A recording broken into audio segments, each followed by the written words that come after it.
You were born the most helpless animal on Earth. Blind, immobile, unable to regulate your own temperature. And the world around you was actively trying to kill you. A deer stands within hours. An elephant walks the same day. A human child cannot walk for a full year. This is the most costly infancy in the entire animal kingdom. So ancient humans had to solve a problem no other species faced. Keep a helpless infant alive against everything trying to kill it. And she could not do it alone. One adult with an infant in the ancient world was one target. The solution was the group alloparenting. Every adult in the group shared responsibility for every infant. The grandmother carried the baby while the mother foraged. The older sibling watched while the parents worked. The group member guarded while others slept. The infant was never truly alone. Ever. Grandmothers who stopped reproducing helped grandchildren survive more successfully. Evolution favored women who lived past their reproductive years. Menopause is not a biological mistake. It is childcare infrastructure. 3 generations working together, a survival technology no other primate had. The first survival technology was simple. Never put the baby down. On the ground alone, every predator noticed. On the adult, none did. The adult size and smell masked the infant entirely. Continuous carrying reduces infant mortality rates, documented across all studied traditional societies. Primate infants grip independently.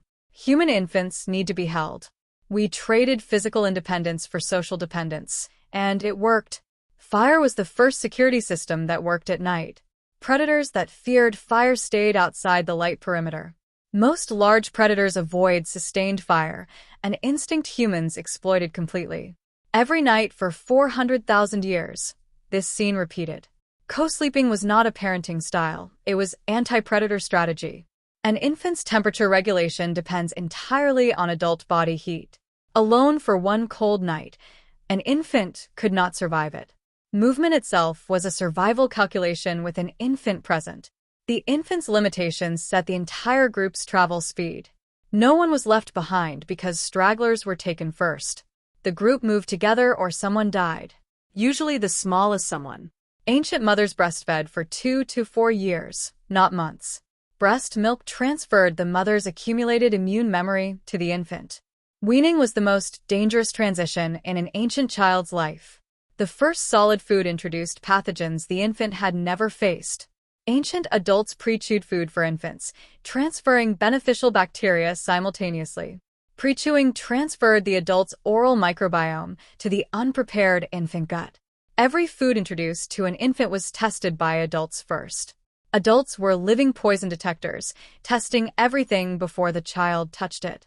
This was the world's first food safety system, running in every ancient parent. Disease killed more ancient children than predators ever did. Roughly half of all ancient children died before reaching age 5. Diarrheal disease alone killed more children than everything else combined. Water source selection was survival knowledge every ancient parent carried. Knowing which water to avoid was passed directly from adult to child. Ancient education had no classrooms, only watching, copying, and being shown. Children watched everything adults did, survival skill or death. Every game ancient children played was survival training in disguise. Play fighting built the reflexes that actual fighting later required. Play always happened within sight and sound of adults. Always. The play zone extended exactly as far as a scream could be heard. Children were deliberately included in the group's predator detection perimeter. A frightened child's scream was a valid alarm that every adult responded to. Ancient children were not dependents beyond early childhood. They contributed food. By 10 years old, an ancient child could feed themselves and contribute to others. Early independence was not childhood freedom, it was survival preparation. Exposure to the wild world built the immune system, not destroyed it. Playing in dirt was immune system training that modern children are missing. The immune system needs to encounter the world to learn how to handle it. The moments that ended ancient children were usually brief and final.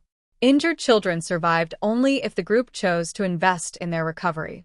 Every sick child was a group decision: treat or abandon. Ancient children with serious injuries survived only because others kept them alive. Someone always stayed with the sick child. even when it cost the group. Ancient parents knew which plants reduced fever and taught it to every child. Medical knowledge moved from hand to hand, generation to generation, person to person.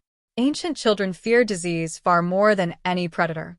Survival was not about the child's strength. It was about the group's cooperation. Every ancient human alive today descended from children who survived that filter. Every advantage was social, not individual. Every single one. The group was not just social comfort, it was the survival technology. Modern parenting does something ancient humans never attempted, doing it alone. The ancient system never planned for one adult and one infant. That was crisis mode. Postpartum depression rates track directly with social isolation from extended support. The nervous system still expects the group that is no longer there. Ancient children who reached 10 were already contributors, not burdens. A 10-year-old who could not identify edible plants was a liability to the group. At 10, the ancient child was assessed and either accepted or not. Every one of those systems had to work simultaneously for a child to reach adulthood. The predator, the disease, the cold, the group stopped all of them. Keeping a child alive was not instinct. It was daily, costly, collective work. Every human alive today is the descendant of a child someone refused to abandon.